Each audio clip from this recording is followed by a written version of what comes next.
Dana White says it's possible that Ilia Topuria could compete on the first UFC event to be broadcasted on Paramount this January. Dana also discusses Charles Oliveira potentially rematching Max Holloway for the BMF title, and Khamzat Chimaev's first middleweight title defense. Keeps asking you about the White House card, but I wanted to ask about the January card in Paramount, and do you have anything special planned for that, and when do you start putting that? We literally today. Matchmaking was today, and we started working on the first Paramount card today. Okay. I'm not expecting you to say anything, but do you think there's a chance Ilia Topuria could end up on that card? Big star. It's a possibility. Saturday, Charles Oliveira, crazy performance against Gamrot, called out Max Holloway for the BMF title. Don't know if you have any interest in that, but what did you make of Charles's performance and a fight with Max? Yeah, I mean that is obviously a fight that would be incredible too, to see them two again. But yeah, we don't have anything. You know, we talked about it today though. Ritter is fighting Brendan Allen. Is there a chance if RDR goes out there and does something spectacular, he leapfrogs Nasruddin Imavov and gets that fight with Khamzat? Listen, let's see how the fight plays out. I don't know. We did talk about him today, though. We did talk about Khamzat today.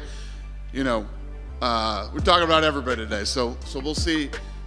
You know, before we start looking at next year, and you know, obviously the Paramount launch, the White House fight, a lot of things are going to depend on how the end of this year plays out. Khamzat Chimaev wants to fight Alex Pereira for the light heavyweight title to become a double champion. In an interview today, Khamzat said, "If you ask me, of course I would love to fight for the second belt. It's no secret. The guy who's got the belt at 205 now is a very good matchup for me.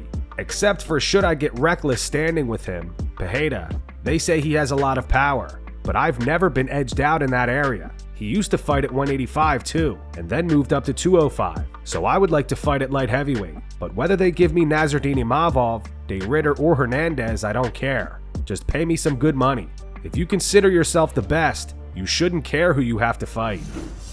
Frankie Edgar is not happy with BKFC since he was pulled from his fight against Jimmy Rivera at BKFC 82. BKFC President David Feldman claimed that he was removed due to medical issues, but Frankie says he passed all of his medicals and that the promotion simply failed to send the paperwork to the commission. And I was training. I got for 6 to 7 weeks.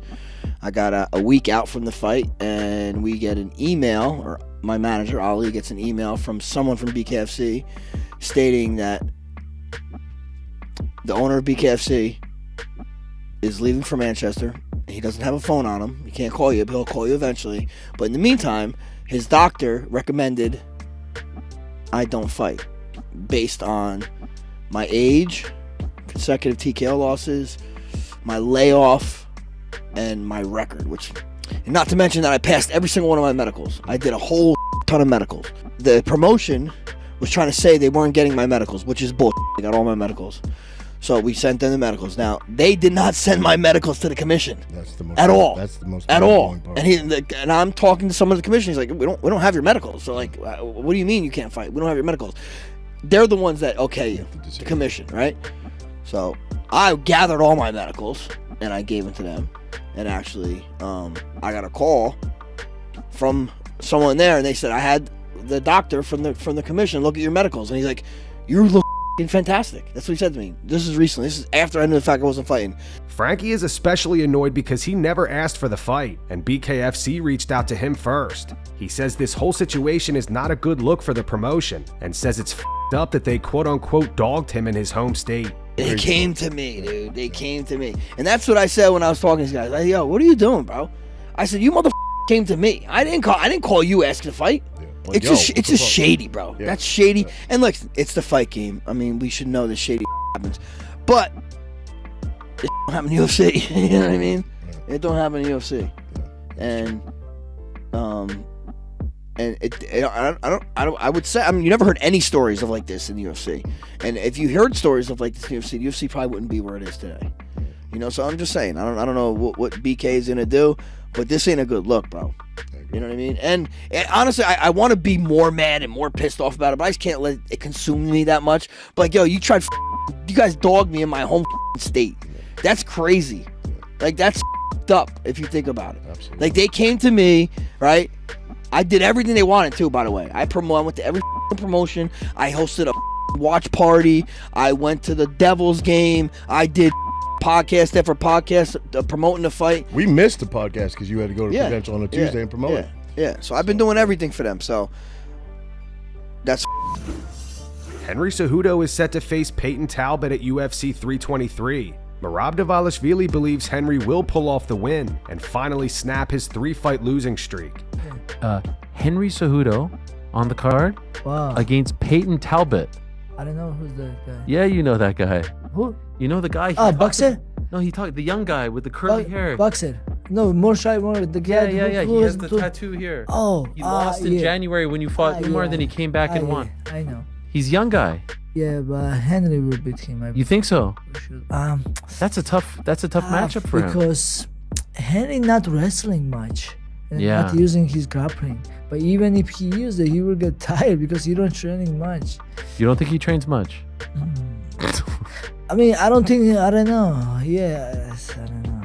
We'll see. I mean, I'm hoping, of course, Henry Cejudo win this fight. Maybe you fight him. Who, Henry? Yeah. Michael Bisping and Paul Felder believe Payton Talbott's decision to accept a fight with Henry Cejudo is a high-risk, high-reward move. They think Cejudo poses a difficult stylistic challenge and could cause serious problems for Talbott with his grappling. Talbot and Cejudo. Cejudo, huh? Not a matchup I would have predicted. Same here. That's a tricky one for Talbot Yeah, that's a real tricky one for him. because his first loss, who was that to? And if I remember, Barcelos. he kind of got out grappled, right? Yeah. Oh yeah. And that because he's 10-1, 8 stoppages. Ronnie Barcelos by decision. Yeah, if I remember rightly, he kind of got out grappled and stuff like that. Yeah. Comes back, gets a good win over Felipe Lima, rebounds, gets a decision, but now it's Henry Cejudo, which is a fun fight. And it's like, dude, all right, so you've had 1, 2, 3, 4, 5 fights in the UFC, 1 on the Contender, beat Felipe Lima. It's a big step up, though. The greatest combat sports athlete of all time, and stylistically, a problem. I agree, but also I guess with a big risk like that comes huge reward, because if he goes out there and he beats Henry Cejudo, forget that loss to Barcelos. You're throwing yourself, but hopefully things have been polished up too, because if you do beat Cejudo, you're putting yourself, you're in the mix. Then you don't beat Cejudo and then start fighting guys that are number 15, 14 out of the rankings. Like you're on your way. Cory Sandhagen thinks him versus Sean O'Malley is the next fight to make. Both of them are coming off losses to Merab Dvalishvili. Have you allowed yourself to think of what's next yet? Are you in that mode yet? Yeah, for sure. I mean, Okay. I think that me and O'Malley has to happen. There it is. That's the one. If there's ever a time to do it, man, it's now. I don't know if he's booked on anything, or that White House card would be sick to fight on against O'Malley. I think that there's one fight in the division that people are like really, really calling for, like over and over and over again, and it's me and O'Malley. So. Yes. I mean, if you threw us on that White House card, I think that would be such a gigantic fight. It's kind of a ways away, so I'm not stoked on that. But for such a huge card against such a good fighter and a really big opportunity for kind of the both of us to give the fans what they really want to see, it'd be worth waiting for. So that's what I want. I love the idea. That's the one that we've all wanted to see for so long. My fear is he last fought 4 months ago, and so I worry that the timeline doesn't work out. Like, is he going to take a full year off if it is in fact the White House? If they call you up and say, hey, March, let's say, are you down with that, or are you dead set on trying to get this on that card, that White House card? No, for sure. March is good. I definitely don't want to wait that long either. So it would be, it'd be great to do it earlier too. I just know that that fight, that card is going to be gigantic, and a lot of people are going to watch it, and it's going to be really historic. So that's kind of cool. But I mean, if it just means main eventing somewhere else and fighting O'Malley, then I got no problem doing that either. I mean, that to me is the biggest fight that you can make in the division outside of a championship fight, and I think it doesn't make too much more sense than it ever has now. Islam Makhachev puts his friend in a Darce choke, and Khabib was trying to prevent him from tapping. Okay, red one. What you were saying? This one. Don't tap, don't tap, don't tap. Don't tap.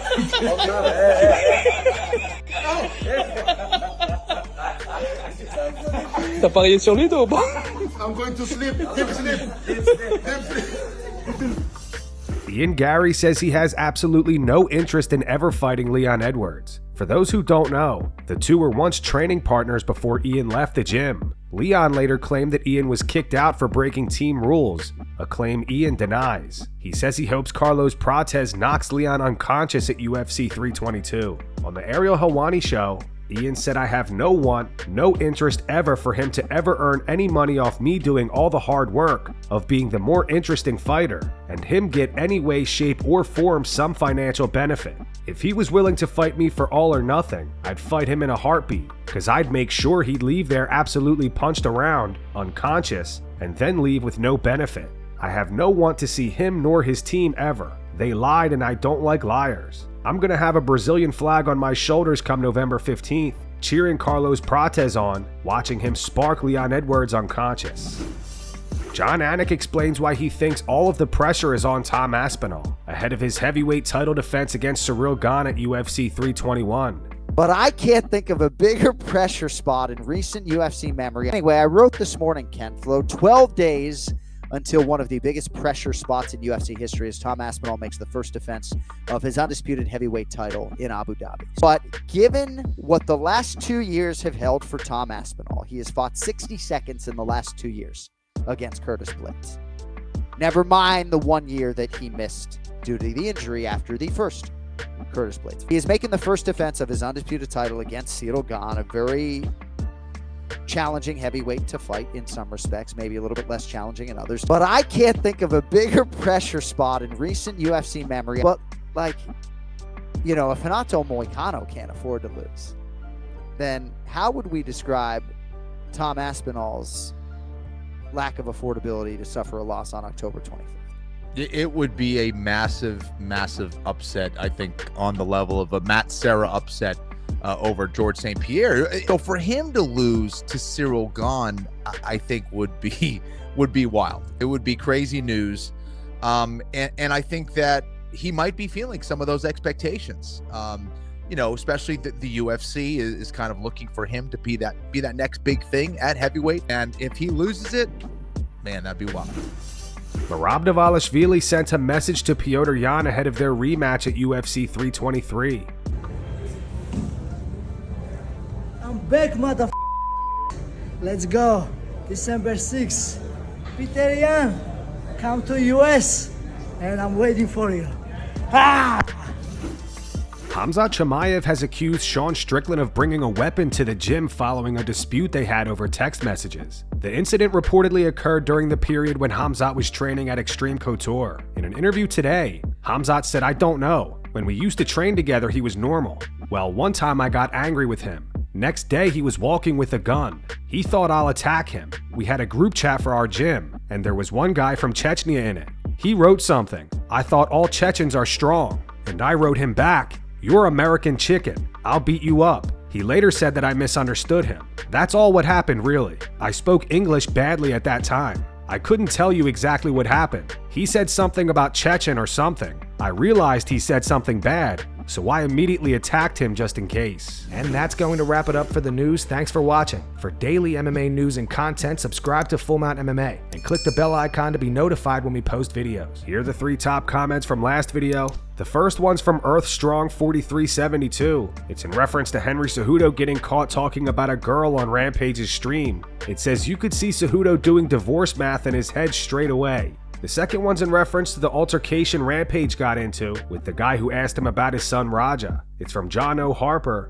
It says, "What is Rampage paying Full Mount MMA for keeping dude in the news every day?" Definitely not. And the final one's from the Silent Assassin. It says, "Does Rampage know as long as he keeps IRL streaming, people will try to talk to him about Raja?" Those were the 3 top comments from last video. If you want to be featured in the next one, all you have to do is comment down below. And if you missed yesterday's news, click the video on screen right now to get caught up.